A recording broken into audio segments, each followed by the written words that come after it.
سب تعریفیں اللہ کے لیے ہیں جو سب سے بڑا اور سب سے بلند ہے، عزت والا، قہر والا اور جلال والا ہے۔ سب تعریفیں اللہ کے لیے ہیں جو نہایت بردبار اور عظیم ہے۔ سب تعریفیں اللہ کے لیے ہیں جو اپنے بندوں کی توبہ قبول فرماتا ہے، برائیوں کو معاف کر دیتا ہے، گناہوں سے تجاوز فرماتا ہے، لغزشوں کو بخش دیتا ہے۔ اللہ کے سوا کوئی معبود برحق نہیں، وہ اکیلا ہے، اس کا کوئی شریک نہیں، اسی کے لیے ساری بادشاہت ہے اور اسی کے لیے سب تعریف ہے۔ اسی کے ہاتھ میں ہر بھلائی ہے اور وہ ہر چیز پر پوری طرح قادر ہے۔ اللہم صلی علی محمد وعلی آل محمد کما صلیت علی ابراہیم وعلی آل ابراہیم انک حمید مجید۔ اللہم بارک علی محمد وعلی آل محمد کما بارکت علی ابراہیم وعلی آل ابراہیم انک حمید مجید۔ قرآن مجید میں اللہ تعالیٰ کا ارشاد ہے، لا یکلف اللہ نفسا الا وسعها لها ما کسبت وعلیہا ما اکتسبت ربنا لا تؤاخذنا ان نسینا او اخطأنا ربنا ولا تحمل علینا اصرا كما حملته على الذين من قبلنا ربنا ولا تحملنا ما لا طاقة لنا به واعف عنا واغفر لنا وارحمنا انت مولانا فانصرنا على القوم الكافرين۔ اللہ کسی نفس کو اس کی وسعت سے بڑھ کر تکلیف نہیں دیتا، یعنی جس پر کوئی بھی تکلیف آتی ہے وہ اتنی ہی آتی ہے جتنی وہ برداشت کر سکتا ہے۔ جو اس نے نیکی کمائی یعنی کسی انسان نے، وہ اسی کے لیے، یعنی اگر ہم اچھا کریں گے تو اس کا فائدہ کس کو ملے گا؟ کسی اور کو، کرنے والے کو۔ اور جو اس نے برائی کمائی، برا کیا، وہ اسی کے ذمہ ہے۔ اچھا کریں گے تو اپنے فائدے کے لیے، برا کریں گے تو اپنے ہی سر لیں گے۔ اے ہمارے رب، اگر ہم بھول جائیں یا ہم خطا کر بیٹھے تو ہماری پکڑ نہ کرنا۔ کتنی خوبصورت دعا ہے، کیونکہ ہم انسان ہیں نا، ہم بھول جاتے ہیں، ہم سے غلطیاں ہو جاتی ہیں، پھر ہم غلطی کر کے کس کے پاس جائیں؟ اللہ ہی کے پاس، کیونکہ اللہ تعالیٰ ہی معاف کرنے والا ہے۔ تو یا رب، غلطی ہو جائے تو ہمیں پکڑنا نہیں۔ اے ہمارے رب، ہم پر ایسا بوجھ نہ ڈالنا جیسا تو نے ہم سے پہلے لوگوں پر ڈالا تھا۔ اے ہمارے رب، اور تو ہم سے وہ بوجھ نہ اٹھوا جسے اٹھانے کی ہم میں طاقت نہیں، اور ہم سے درگزر فرما اور ہمیں بخش دے اور ہم پر رحم فرما، تو ہی ہمارا مولا ہے، بس کافر قوم کے مقابلے میں ہماری مدد فرما۔ یہاں پر اللہ سبحانہ وتعالیٰ نے اپنے قانون سزا اور جزا کے بارے میں کچھ قاعدے اور اصول بتا دیے ہیں۔ پہلی بات تو یہ کہ اللہ تعالیٰ بندوں پر ان کی طاقت سے بڑھ کے بوجھ نہیں ڈالتا۔ دوسرا یہ کہ انسان کو وہی ملے گا جو اس نے کمایا ہوگا، خود کیا ہوگا، محنت کی ہوگی۔ ہاں یہ ضرور ہے کہ اگر کسی نے ایک نیک کام کی بنیاد رکھ دی اور اس کے اثرات اس کی موت کے بعد بھی جاری رہے تو وہ نیکی اس کے نامہ اعمال میں جمع ہوتی رہے گی۔ اسی طرح اگر کسی نے کوئی برا کام شروع کیا، برا ٹرینڈ سیٹ کیا اور وہ مر گیا تو اس کے بعد بھی لوگ جتنے اس برائی میں ملوث ہوں گے اس کا گناہ بھی اس کے ساتھ جائے گا۔ جیسے آج کل سوشل میڈیا کا دور ہے نا، تو کچھ لوگ اپنا فیس بک اکاؤنٹ بنا لیتے ہیں اور اس پر بہت فضول قسم کی چیزیں پوسٹ کرتے رہتے ہیں، اور پاسورڈ انہوں نے بہت چھپا کے رکھا ہوتا ہے۔ پچھلے دنوں میں کسی لڑکے کے بارے میں پڑھ رہی تھی کہ اس نے اسی قسم کی کچھ چیزیں کی ہوئی تھی کہ اچانک اس کی ڈیتھ ہو گئی۔ اب وہ خود فوت ہو چکا ہے، لیکن وہ فحش فلمیں اور ویڈیوز اور چیزیں اس کی فیس بک پر موجود ہیں اور لوگ اس برائی کو دیکھے چلے جا رہے ہیں۔ اب آپ دیکھیے کہ وہ اور نو مور دنیا میں نہیں، کچھ اور پوسٹ نہیں کر رہا، لیکن وہ جو کر چکا ہے، جس کو اس نے بند نہیں کیا تھا، جس پر اس نے توبہ نہیں کی تھی، وہ اس کے اکاؤنٹ میں، اس کے نامہ اعمال کے اکاؤنٹ میں ایڈ ہوتا چلا جا رہا ہے۔ تو اس لیے انسان جو بھی کام دنیا میں کرے سوچ سمجھ کر کرے کہ میرے مرنے کے بعد مجھے کن الفاظ میں یاد کیا جائے گا، ایک اچھے تعمیری کردار کے انسان کے طور پر یا ایک برے انسان کے طور پر۔ کیونکہ مرنے کے بعد انسان کے لیے جو گواہیاں ہوتی ہیں لوگوں کی، مثلا اگر آپ کا اخلاق اچھا ہے، آپ لوگوں کو فائدہ پہنچانے والے ہیں، لوگوں کے کام آنے والے ہیں، تو جس دن آپ دنیا سے جائیں گے اس دن لوگ آپ کے بارے میں کیا کہیں گے؟ کیا کہیں گے بتائیے؟ بہت اچھا انسان تھا، بہت اچھا تھا. کوئی ادھر سے آئے گا اس نے یہ فائدہ مجھے پہنچایا، کوئی ادھر سے آئے گا وہ روئے گا، وہ کہے گا وہ میرے لیے تو بہت کچھ کرتا تھا، مجھے تو بہت اچھے مشورے دیتا تھا، مجھے تو اس نے فلاں فلاں موقع پہ ہیلپ کی. یعنی لوگ اس کی اچھائیاں یاد کریں گے. اور اگر آپ نے کسی کی زندگی اجیرن کر رکھی ہے، کسی کی لائف میں زہر گھول رکھا ہے، تو مرنے کے بعد لوگ کیا گواہیاں دیں گے؟ شکر ہے گلوں لتھا، وہ پنجابی میں کہتے ہیں نا، شکر ہے جان چھوٹی، شکر ہے اللہ نے سمیٹ لیا اس کو. اور اس کی تکلیفیں یاد کر کے تکلیف محسوس کریں گے.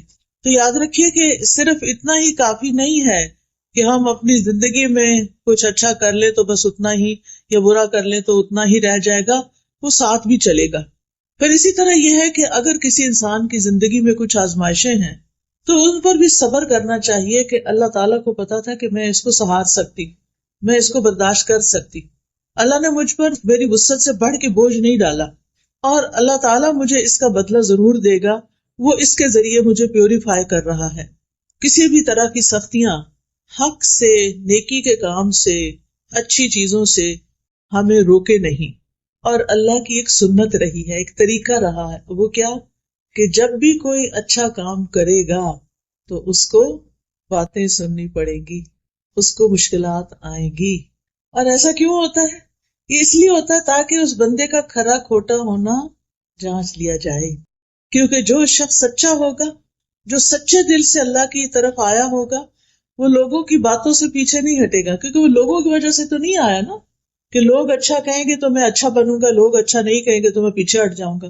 وہ تو اس لیے اچھا کر رہا ہے کہ اللہ تعالیٰ کی خاطر اللہ کو پسند ہے اچھا کرنا، اور وہ لوگوں کی باتیں سن کے اچھائی کرنا چھوڑے گا نہیں. تو یاد رکھیے کہ اللہ تعالیٰ نے ہم پر جتنی بھی عبادات فرض کی ہیں، جتنے بھی ہمیں نیکی کے کام بتائے ہیں، چاہے وہ اللہ کے حقوق سے متعلق ہیں یا بندوں کے حقوق سے متعلق، وہ سارے کے سارے اتنے ہی ہیں جتنی ہماری برداشت ہے. ہمارے لیے 5 نمازیں فرض کی، وہ ایسا نہیں کہ ہم پڑھ نہیں سکتے تھے اور ہمارے لیے بہت ہی مشکل ہے، نہیں. اول تو 50 کی گئی تھی نا، یاد ہے نا، جب معراج پر نبی صلی اللہ علیہ وسلم تشریف لے گئے، اور جو باقی صرف 5 رہ گئی، مگر ثواب 50 کا ہی ملتا ہے. ہر نماز کا ثواب 10 گنا ملتا ہے، اور وہ ایک نماز کی جگہ 10 لکھی جاتی. اور یہ بھی اس امت کے لیے بہت بڑی اللہ تعالیٰ کی رحمت ہے. تو یاد رکھیے اللہ تعالیٰ کے جتنے بھی احکامات ہیں وہ سارے ایسے ہی ہیں کہ جن کو ادا کرنے کی ہم میں طاقت ہے، ہم میں ہمت ہے. اور اللہ تعالیٰ نے دین میں کوئی تنگی اور حرج نہیں رکھا. ہمارا دین آسان ہے اگر ہم عمل کرنا چاہیں، اور جو لوگ کرتے ہیں وہ بھی انسان ہی ہوتے ہیں اور وہ خوشی سے کر بھی جاتے ہیں. رسول اللہ صلی اللہ علیہ وسلم نے فرمایا، انما بعثت بالحنیفیۃ السمحۃ، مجھے نرمی اور سہولت والی شریعت دے کر بھیجا گیا ہے. نبی صلی اللہ علیہ وسلم نے یہ بھی فرمایا، بے شک یہ دین آسان ہے، جو شخص دین میں سختی اختیار کرے گا تو دین اس میں غالب آ جائے گا، یعنی اس کی سختی چل نہیں سکتی، وہ زیادہ دن وہ نہیں کر سکتا. لہٰذا اپنے عمل میں پختگی اختیار کرو، یعنی جمے رہو، اور جہاں تک ممکن ہو میانہ روی برتو، اور خوش ہو جاؤ، اور صبح، دوپہر اور شام اور کسی قدر رات میں عبادت سے مدد حاصل کرو. آپ دیکھیے کہ فجر کی نماز کے بعد کتنا سارا گیپ ملتا ہے ظہر تک، پھر ظہر کے بعد عصر تک، عصر کے بعد مغرب تک، عشاء تک، ایک لمبا دن ہوتا ہے. چھوٹے دن ہو تب بھی، یعنی اللہ سبحانہ تعالیٰ نے ہم پر ایسی عبادت فرض نہیں کی کہ اس سے ہمیں فرصت ہی نہ ملے اور ہم دنیا کا کوئی کام نہ کر سکیں. تو اس لیے ہمیں ساری عبادات خوشی سے کرنی چاہیے، اللہ تعالیٰ کے احکامات خوشی سے قبول کرنے چاہیے، کیونکہ ان سب پر اجر و ثواب ہے، اور انسان جو کچھ کرتا ہے اس کا صلہ اس کو مل کر رہے گا. اور پھر آپ دیکھیے کہ بعض اوقات گناہ کرنے کے لیے بھی انسان کو محنت کرنی پڑتی. جو لوگ چوری کرتے ہیں وہ آسانی سے تھوڑی کرتے ہیں، اسی طرح جو لوگ اور غلط کام کرتے ہیں اس کے لیے بڑے وسیلے اختیار کرتے ہیں، لیکن چونکہ نفس اس کی طرف ہوتا ہے تو مشکل نہیں لگتا. نیکی کے لیے ہمارا نفس نہیں مانتا، ارے اندر سے وہ موٹیویشن نہیں ہوتی. لیکن جب آپ مثلاً حج یا عمرہ کرنے جاتے ہیں تو آپ کے اندر ایک موٹیویشن ہوتی ہے نا، وہاں جا کے اللہ کا گھر دیکھ کے، اتنے سارے لوگ نماز پڑھ رہے ہوتے ہیں ان کو دیکھ کے، یہ آپ تھوڑی کرتے ہیں کہ وہاں جا کے لیٹ جائیں، آپ فوراً اٹھتے ہیں، جلدی کرتے ہیں، تھوڑا سا بھی سو کے. اسی طرح رمضان کا مہینہ آتا ہے تو اس میں بھی آپ دیکھیں کہ آپ کا شوق کتنا بڑھ جاتا ہے. تو جب شوق بڑھ جاتا ہے، ذوق بڑھ جاتا ہے، تو عمل آسان ہو جاتا ہے. تو اس لیے انسان کو اپنے لیے کوئی نہ کوئی ایسے ٹارگٹس رکھنے چاہیے کہ جن کے ذریعے انسان کا نیکی کے کاموں میں شوق بڑھتا رہے.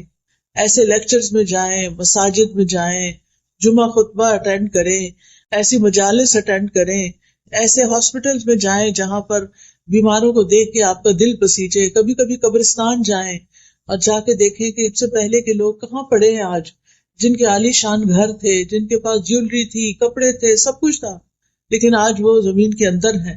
تو یہ چیزیں انسان کی عبادت میں اس کے لیے موٹیویشن کا سبب بنتی ہیں. تو بہرحال ہمیں یہ یاد رکھنا چاہیے کہ قیامت کے دن کوئی کسی کا بوجھ نہیں اٹھائے گا، کوئی کسی کی نیکی چھین کے نہیں لے جائے گا، اور کوئی اپنی برائی اس پہ ڈال کے نہیں چلا جائے گا. دنیا میں تو ایسا ہوتا ہے نا کہ ہماری چیزیں بعض اوقات دوسرے لوگ نکال لیتے ہیں، چرا لیتے ہیں، لے جاتے ہیں. کبھی گھر کے اندر بھی ہوتے ہیں، سسرال میں بعض سسرالی لوگ ان کی چیزیں استعمال کرنا شروع کر دیتے ہیں. اسی طرح بعض اوقات یہ ہے کہ لوگ اپنے گھر کا کوڑا آپ کے دروازے پہ پھینک دیتے ہیں. یہاں تو خیر نہیں ایسی چیزیں ہوتی، لیکن جہاں ہوتی ہیں سو ہوتی ہیں. تو یہ اللہ تعالیٰ کا ہم پر بہت بڑا احسان ہے کہ اللہ سبحانہ تعالیٰ نے ہم پر ہماری وسعت سے بڑھ کے بوجھ بھی نہیں ڈالا، اور ہماری نیکی کو ہمارے لیے لکھا، اور ہمارے گناہ کو بھی ہمارے لیے، کسی اور پہ نہیں ڈالا، اور کسی کا ہم پہ نہیں ڈالا. پھر ہم دعا کرتے ہیں ربنا لا تؤاخذنا ان نسینا او اخطانا، اللہ تو ہمیں نہ پکڑنا اگر ہم بھول جائیں یا ہم کوئی خطا کر بیٹھیں. یہاں پر آپ دیکھیے کہ ہم جب دعا مانگتے ہیں تو ربنا کہتے ہیں. رب کا مطلب کس کس کو آتا ہے؟ رب کون ہوتا ہے؟ خالق، مالک، مدبر، جس نے پیدا کیا، جو ہمارا مالک ہے، اور جو ہمارے ساری چیزوں کی تدبیر کر رہا ہے.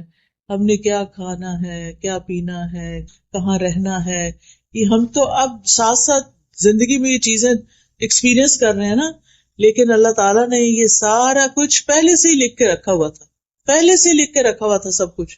جو چیزیں آج ہمیں مل رہی ہیں اللہ تعالیٰ کو پہلے سے ہی پتا تھا، تو اس نے ہمارے لیے تدبیر کی، اس نے ہمارے لیے وسائل پیدا کیے.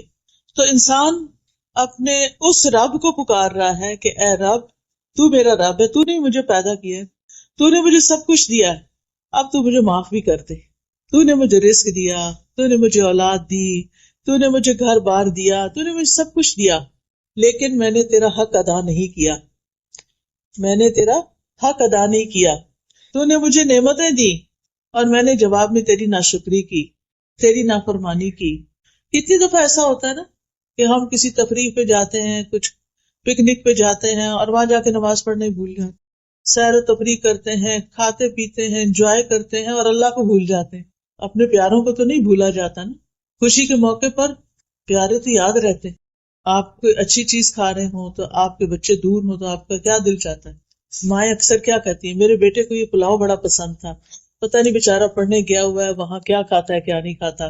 تو پیاروں کو یاد رکھتے ہیں نا خوشی کے موقع پر. اسی طرح جب کوئی غم اور دکھ کا وقت ہوتا ہے تو پھر کون یاد آتا ہے؟ اپنے یاد آتے ہیں. کوئی فوت ہو جائے تو سارے بے شک آ جائیں، یعنی آس پاس کے لوگ، لیکن جب کوئی اپنا آتا ہے تو گلے لگ کے روتا ہے انسان، اس کے ساتھ شیئرنگ کچھ اور طرح کی ہوتی ہے. تو اللہ تعالیٰ کے ساتھ بالکل اپنوں والا تعلق ہونا چاہیے، اللہ تعالیٰ کو قریب محسوس کرنا چاہیے، اپنا ہر خوشی اور غم اس کے ساتھ شیئر کرنا چاہیے، اس کی طرف رجوع کرنا چاہیے، نعمتیں ملنے پر شکر ادا کرنا چاہیے، تکلیف آنے پر اس سے صبر مانگنا چاہیے اور دعا کرنی چاہیے. اور یہاں پر انسان کیا کہتا ہے؟ ربنا لا تؤاخذنا ان نسینا. نسینا کا لفظ ہے نا نسیان سے ہے. نسیان کہتے ہیں کسی معلوم چیز سے غافل ہو جانا، اس کو بھول جانا.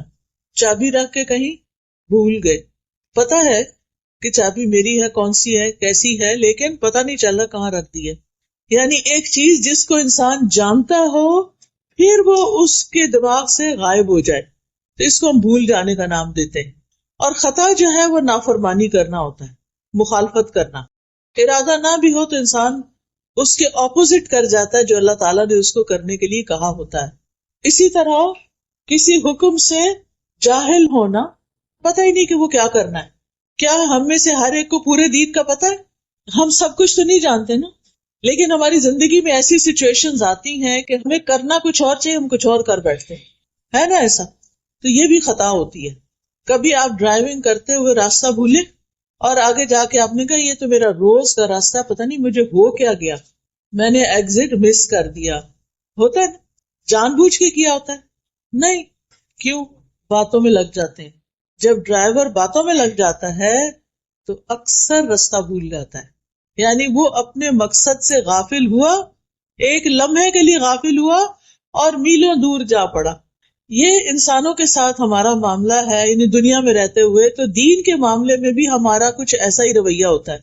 ہم لوگوں کی باتوں میں آ جاتے ہیں اور اللہ کا حکم بھول جاتے ہیں. ہم کوئی اچھا کام کرنے جا رہے ہوتے ہیں کہ لوگ کہتے ہیں لو یہ تم فلاں کام کرنے، کہیں چیریٹی میں دے رہے ہوتے ہیں نا، تو کہتے تو ان کو دینے کی نہیں ضرورت، ان کے پاس بہت فنڈز ہیں. ٹھیک ہے. مسجد جا رہے ہوتے ہیں تو کہتے کیا ضرورت ہے مسجد جانے کی، عورتوں کی نماز گھر میں ہونی چاہیے. ٹھیک ہے. اس ملک میں تو پھر کہیں بھی اسلام کا نام نہیں ہے. اگر عورت اور بچے مسجد نہیں جائیں گے تو اسلامی ماحول کہاں سے ملے گا؟ تو میرا کہنے کا مطلب یہ ہے کہ انسان جب جانتے بوجھتے ہوئے بھول کا شکار ہو جاتا ہے تو اس سے غلطی ہو جاتی ہے. اب غلطی ہو گئی، چاہے بھول کے ہوئی چاہے غفلت سے ہوئی، غلطی تو غلطی ہے نا. اب جب آپ نے ایسا کر لیا تو اس کے بعد کوئی ریگریٹس ہوتے ہیں کیا؟ ایگزٹ مس کرنے پر کوئی ریگریٹ ہوتا ہے؟ دل چاہتا ہے گھر ہی نہ جاؤ، آپ ادھر ہی بیٹھ جاؤ. کیا کر لیا، اتنے منٹ میں پہلے ہی لیٹ ہو رہی تھی اور لیٹ ہو گئے. سارے پیچھے سے بولنا شروع کر دیتے ہیں جو گاڑی میں بیٹھے ہوتے ہیں، بجائے اس کے کہ تسلی دی اچھا کوئی بات نہیں. ہم دوسروں کو اکثر پرووک ہی کرتے رہتے ہیں. خاص طور پہ میں خواتین سے کہوں گی کہ بچوں کی تربیت میں بڑے صبر و تحمل سے کام لیں. آپ گھر میں ایک سینٹرل رول پلے کرتے ہیں. آپ کے اوپر آپ کے ہسبینڈ ہیں، ہسبینڈ کے اوپر ان کا باس ہے، آپ کے نیچے آپ کے بچے ہیں اور بچوں کے بھی لیولز ہیں. ایک بچہ، پھر اس سے چھوٹا بیٹا ہے، پھر بیٹے سے چھوٹی بیٹی ہے، بیٹی سے چھوٹا پھر بیٹا ہے. آپ کہاں کھڑے ہیں؟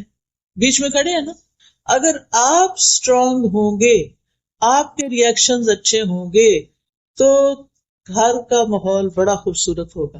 اب ہوتا کیا ہے، باس نے کیا کیا، میاں کو، آپ کے ہسبینڈ کو کچھ کہہ دیا، اس کو چڑھ گیا غصہ. کیا وہ باس کے آگے بول سکتا ہے؟ نہیں، کیونکہ نوکری چلی جائے گی. اگر بولا تو وہاں تو نہیں بولنا. اب وہ ادھر تو چپ رہا. جب گھر آیا اور کھانا کھانے لگا اور کھانے میں تھوڑا سا نمک تیز تھا، کیا ہوگا؟ غصہ کس پہ نکلے گا؟ بیوی پہ.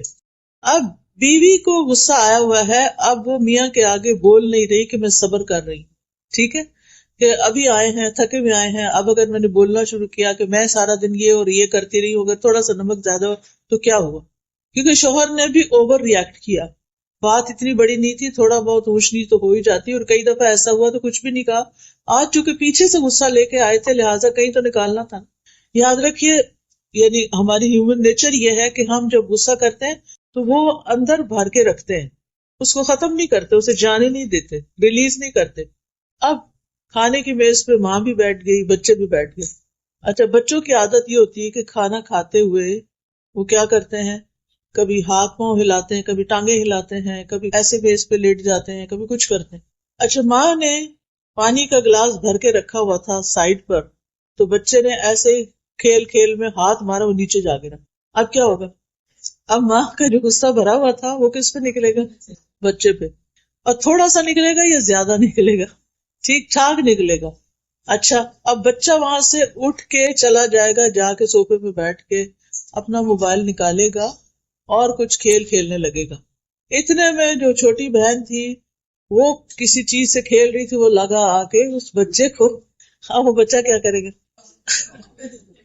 اب بچہ غصہ اتارے گا، دونوں کی فائٹنگ شروع ہو گئی. اچھا، اب وہ جو چھوٹی تھی جس کو پڑی بھائی سے، اب اس کے دل میں غصہ ہے ابھی بھی، وہ جا کے اپنا بھالو اٹھاتی ہے اور اس کو پٹک پٹک کے مارتی ہے اس کو. یہ ہوتا ہے گھروں میں، ٹھیک ہے نا. لیکن اگر ہم جو بیچ میں ہے نا، بیچ میں ماں، آپ کہیں گے ساری باتیں ماں کو سناتی ہیں، سب کچھ ماں ہی کرے، میں ہی سب